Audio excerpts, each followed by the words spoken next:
ऑफिसमधलं प्रेम भाग 14. ऑफिसमधील मोठ्या स्क्रीनवर अनिल देशमुखांचा व्हिडिओ पुन्हा सुरू झाला. आरव, ईशा आणि विजय देशमुख श्वास रोखून तो पाहत होते.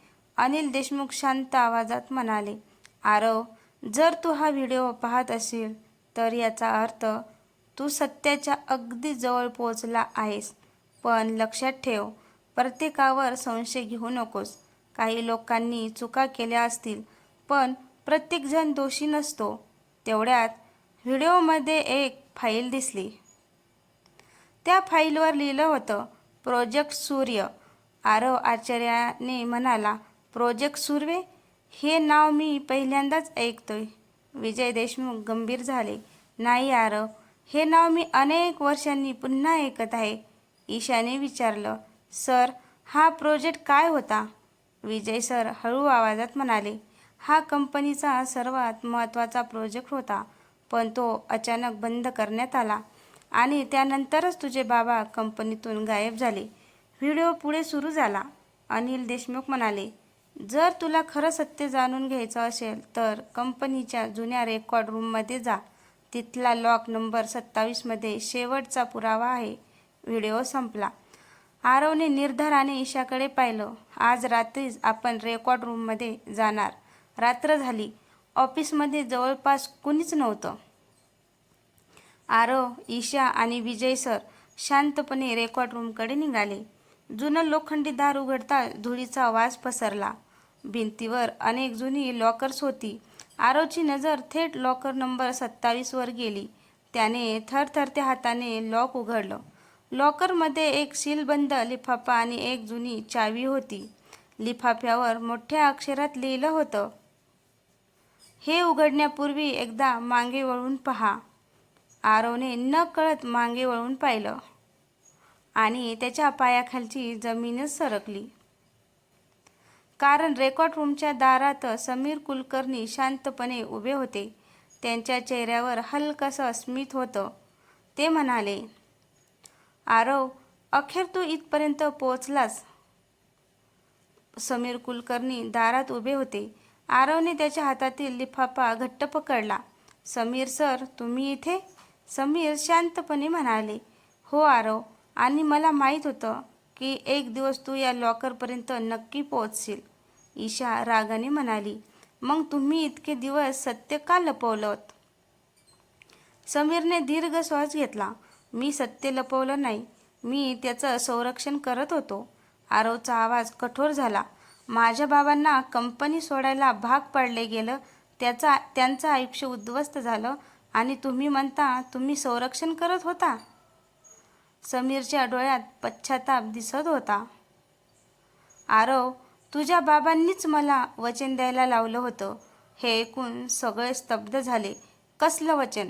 आरवने विचारलं. समीर म्हणाले, त्यांनी सांगितलं होतं, जोपर्यंत माझा मुलगा स्वतः सत्य शोधण्याइतका सक्षम होत नाही तोपर्यंत हे रहस्य कोणालाही सांगू नकोस. आरव काही क्षण शांत राहिला. तेवढ्यात त्याने सीलबंद लिफाफा उघडला. आत एक कागद आणि एक जुना फोटो होता. फोटोमध्ये अनिल देशमुख एका छोट्या मुलाला हातात घेत हसत उभे होते. आरव हळूच म्हणाला, हा तर मी आहे. पण कागदावरील मजकूर वाचताच त्याच्या चेहऱ्यावरील हसू नाहीसं झालं. त्यावर लिहिलं होतं, खरा दोषी कंपनीत नाही, तो कंपनीच्या बाहेर बसून अनेक वर्षापासून हा खेळ खेळत आहे. विजय देशमुख आश्चर्याने म्हणाले, म्हणजे आपण इतके दिवस चुकीच्या दिशेने शोध घेत होतो?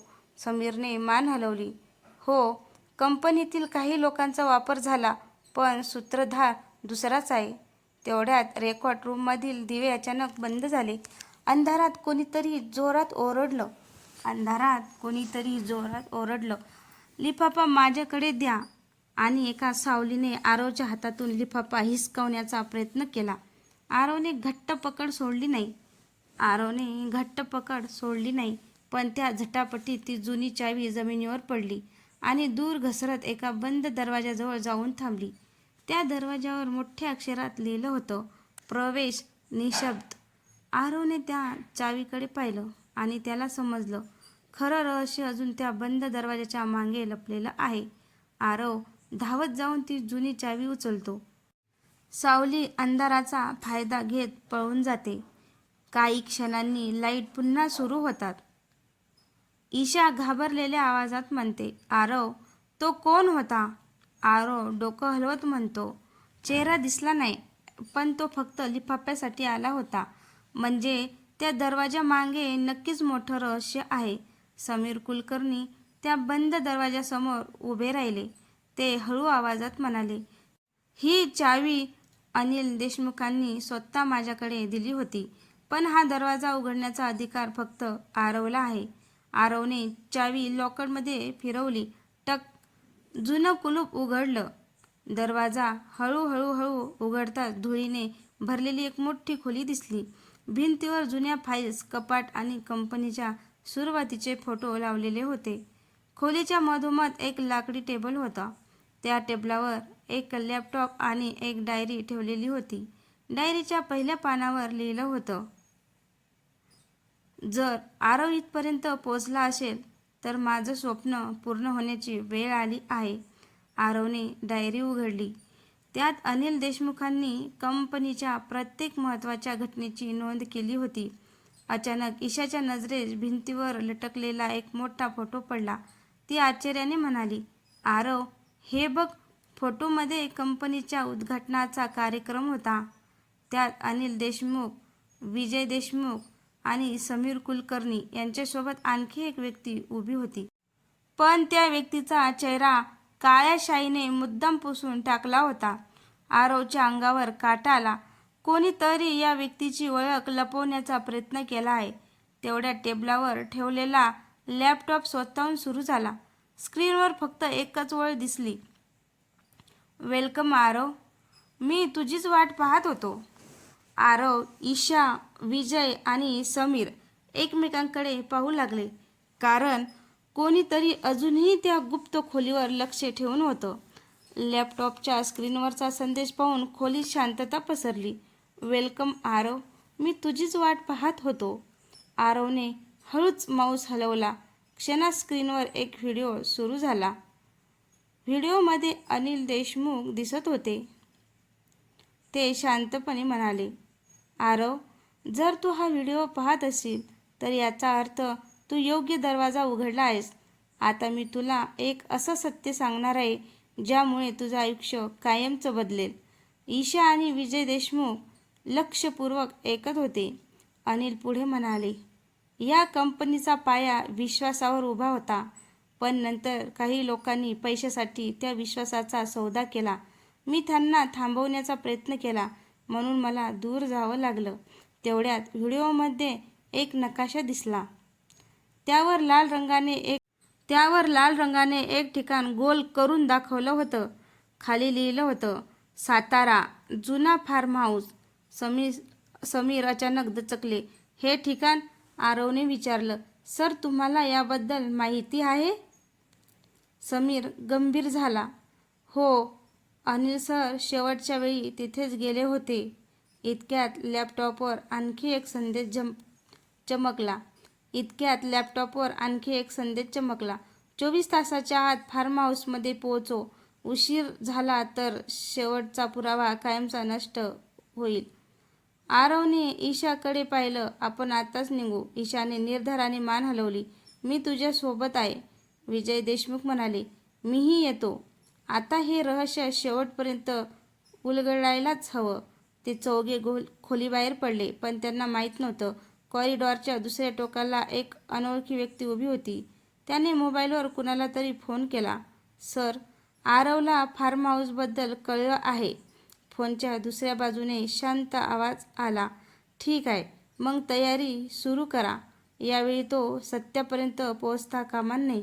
त्या व्यक्तीने फोन ठेवला आणि त्याच्या चेहऱ्यावर एक रहस्यमय हास्य उमटलं. रात्रभर प्रवास करून आरव, ईशा, विजय देशमुख आणि समीर कुलकर्णी सकाळी साताऱ्यातील त्या जुन्या फार्म हाऊसजवळ पोहोचले. फार्म हाऊस अनेक वर्षापासून बंद असल्यासारखा दिसत होतं.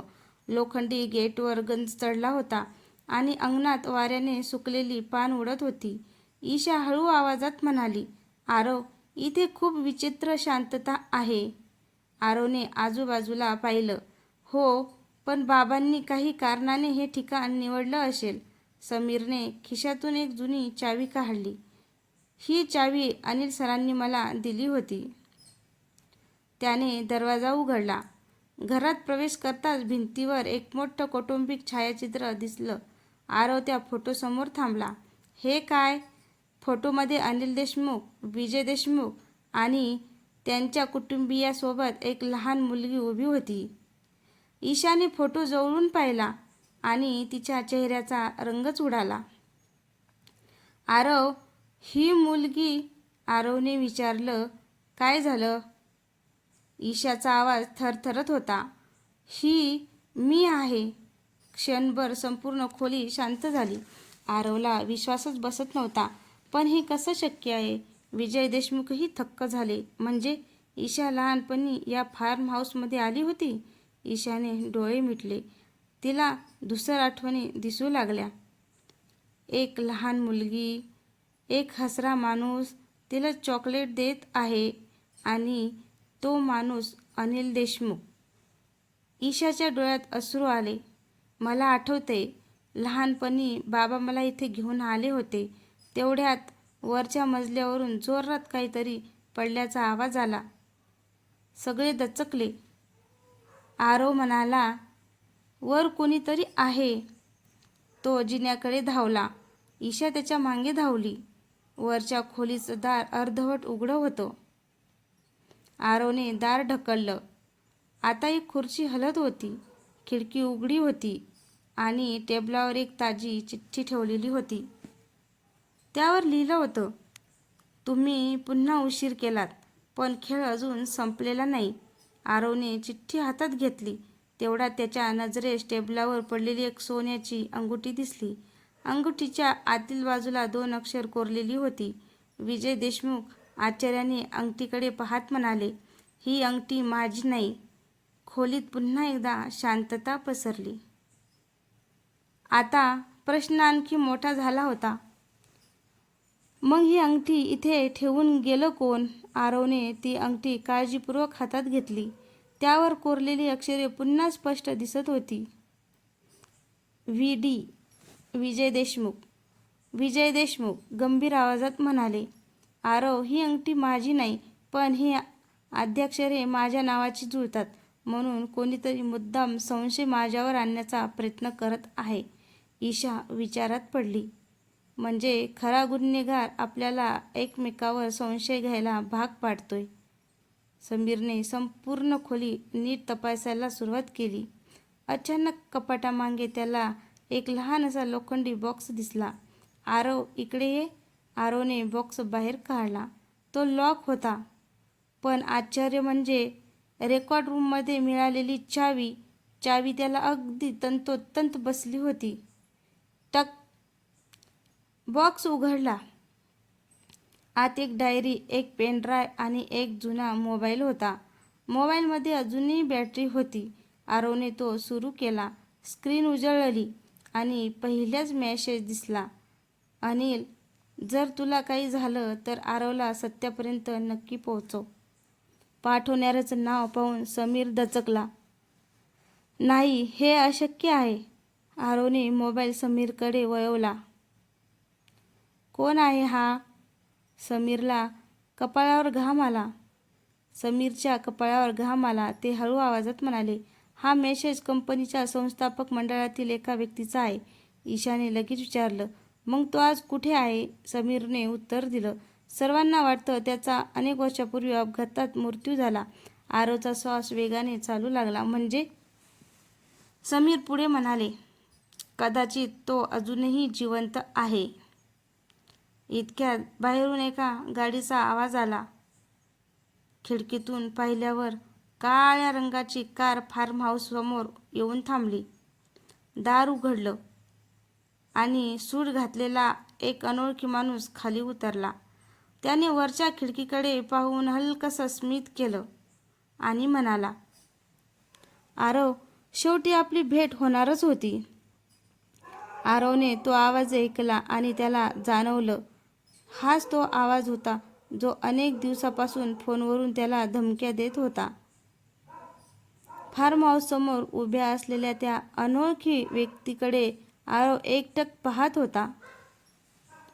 त्याचा आवाज तो कधीच विसरू शकत नव्हता.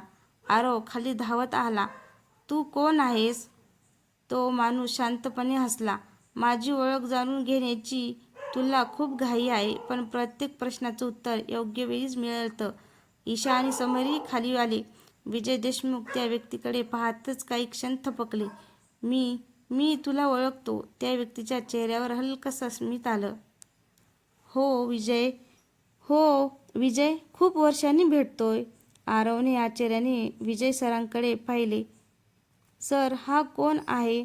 विजय सर हळू आवाजात म्हणाले. हा विक्रम देवघर. समीरच्या चेहऱ्यावर तणाव स्पष्ट दिसत होता. विक्रम, म्हणजे तू जिवंत आहेस? विक्रम शांतपणे म्हणाला. सगळ्यांना माझा मृत्यू झाला असं वाटणं हीच माझी सर्वात मोठी ताकद आहे. ईशाने कठोर आवाजात विचारलं. मग इतकी वर्षे हे सगळं का केलंस? विक्रम काही क्षण शांत राहिला.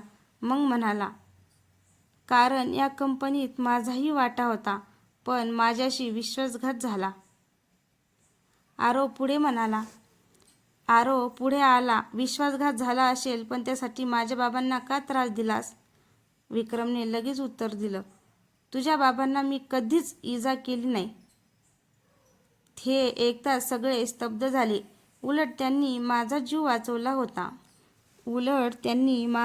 वाचवला होता. आरवच्या मनात पुन्हा प्रश्नाचा भडीमार सुरू झाला. मग त्यांनी कंपनी का सोडली? विक्रमने उत्तर देण्याआधीच अचानक जोराचा आवाज झाला. धाड! फार्म हाऊसच्या मागच्या बाजूने एक जुनी भिंत कोसळली. धुळीचा मोठा लोट हवेत पसरलेला आहे. धूळ खाली बसताच भिंतीच्या मागे एक लपवलेला तळघराचा दरवाजा दिसू लागला. विक्रम त्या दरवाजाकडे पाहून गंभीर झाला. तो हळू आवाजात म्हणाला, अनिल, म्हणजे तू खरंच सगळे पुरावे इथेच लपवलेले होतेस? आरवने विक्रमकडे पाहिले. त्या तळघरात काय आहे?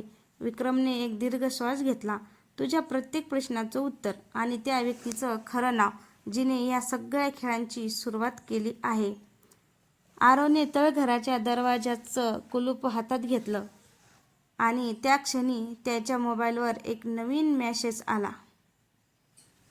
आरव, तळघर उघडू नकोस, नाहीतर तू ज्या व्यक्तीवर सर्वात जास्त प्रेम करतो तिचा जीव धोक्यात येईल. आरवने घाबरून ईशाकडे पाहिलं, कारण त्याच्या मनात पहिल्यांदाच एक भीती निर्माण झाली होती. आरवच्या मोबाईलवरील मेसेज वाचून सगळ्यांच्या चेहऱ्यावर चिंता पसरली. ईशाने शांतपणे विचारलं, आरव, काय लिहिलं आहे? आरवने मेसेज तिला दाखवला. मेसेज वाचून ईशा काही क्षण गप्प राहिली. मग ती ठाम आवाजात म्हणाली, आपण भीतीमुळे थांबणार नाही, पण कोणतीही घाईही करणार नाही. विक्रमने आरवकडे पाहिलं. हो, जो हा मेसेज पाठवत आहे त्याला तळघरात काय आहे याची पूर्ण माहिती आहे. समीरने आजूबाजूला नजर फिरवली. म्हणजे तो आपल्यावर अजूनही लक्ष ठेवून आहे. तेवढ्यात विजय देशमुखांना भिंतीच्या कोपऱ्यात एक छोटासा कॅमेरा दिसला. आरव, इकडे बघ. आरवने कॅमेरा हातात घेतला. तो अजूनही चालू होता. म्हणजे आपल्या प्रत्येक हालचालीचं थेट प्रक्षेपण कोणीतरी पाहत आहे. ईशा म्हणाली. सर्वप्रथम हा कॅमेरा बंद करूया. आरवने त्याची वायर काढली. त्या क्षणी त्याच्या मोबाईलवर पुन्हा मेसेज आला. छान, पण आता खेळ अधिक कठीण होईल. आरवने हळूच मोबाईल खिशात ठेवला. तो आपल्याला घाबरवण्याचा प्रयत्न करतोय. विक्रमने तळघराच्या दाराकडे पाहिलं.